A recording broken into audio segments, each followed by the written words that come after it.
তোমারে মুখের মুস্কি হাসিটা বলে দিচ্ছে মনে তুমি সবই কিছুই জানো। এভাবে রাজারা ভারী করেছো গো। কি হতে পারি না ভাগিনা, আমি কেমন করে জানবো তুমি আমাকে কি কথা বলতে চাও? আমি বুঝেছি গো, আমি বুঝেছি তুমি হয়তো লজ্জা করছো, তাই না? লক্ষ্মীদার, আমি কেনেই বা লজ্জা করবো? কি এমন কথা আছে তুমি একটু আমাকে বুঝিয়ে বলো। ঠিক আছে গো মানি, এবারে তবে আমি সমালোচনাকে উচ্ছেদ করে দিয়ে বলছি গো, তুমি তো আমাকে ঘরে ঘরে স্বপ্ন যোগে দাঁড়িয়েছিলে খেলার বাতো লইয়া হস্ত হইয়া হরিণা সরোবরে, সেইখানে গেলে দিব তোমায় কি কথা বললে তুমি? মামি। আমি কোনোদিনও ভাবতে পারিনি তুমি আমার ভাগিনা হয়ে আমার সামনে তুমি এইসব বলতে পারবে। ভাগিনা শোনো, এইসব তো শোনার আমার একটু সময় নেই। তুমি আমার রাস্তা ছড়িয়ে দাঁড়াও, আমি বাসায় ফিরে যাবো। হ্যাঁ গো মামি, তুমি যদি কথাই বলেছো, তুমি কথাই বলেছো, আমি মামি ভরছে মায়ের সমতুল্য। এই তো আমি না জেনে অনেক অন্যায় কথা তোমাকে বলে ফেলেছি, তাই পরিবারের মতো তুমি আমাকে ক্ষমা করে দেবে মামি। লক্ষ্মীটা, তুমি প্লিজ তুমি আমার রাস্তা ছেড়ে দাও, আমি বাসায় ফিরে যাবো। এসো গো মামি। মনে করো সত্যি।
তুমি ভুলেই যাচ্ছ হয়তো তুমি আমার ভাগিনা, আমি তোমার মামি। সেটা তো আমি জানি গো, সেটা তো আমি জানি। তুমি আমি কি বলছো জানো? ও ভাগিনা রে,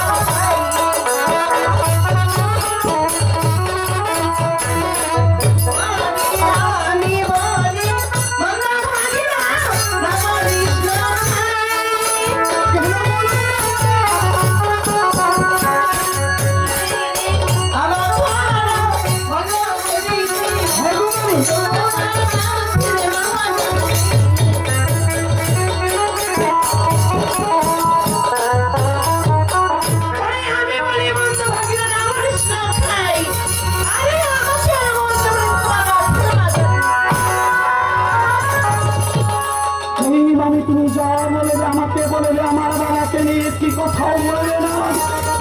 এই তবে আমার ভগবানের শোনো, মন্দ কথা বলিব হারি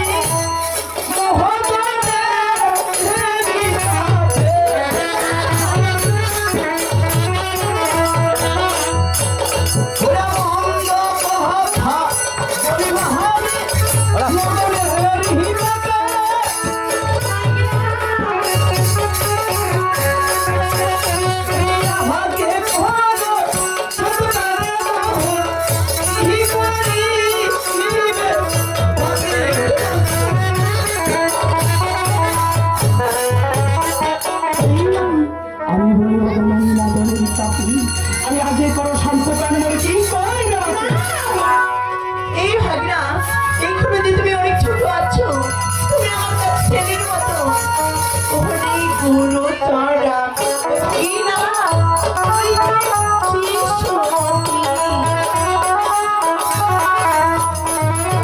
গুরু চড়া সাগর সারা বিরমতি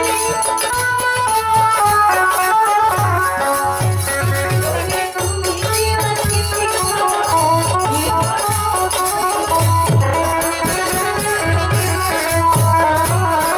ওরে গুরু চড়া সাগর সারা বিশ্বমতি আর তুমি কি রাখতে পারো ওনা জগতি শপথ তো তুমি খারাপ বলতে এই রাখালটা কাকে বলি তবে আমার কথা বলে শোনো ভাইয়া কোন দেখো চলো আমি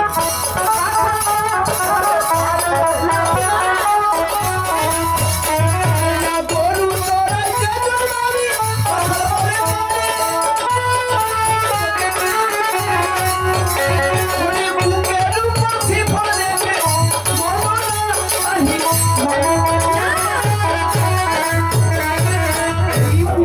গরু চড়াই যে জন্য আমি রাখাল বলে পারি তোমার বুকের উপর শিফল দেখে আমি বলো আজ তুমি লজ্জাসন ভুলে গিয়েছো ভাগনা ওরে চিচিরে নীল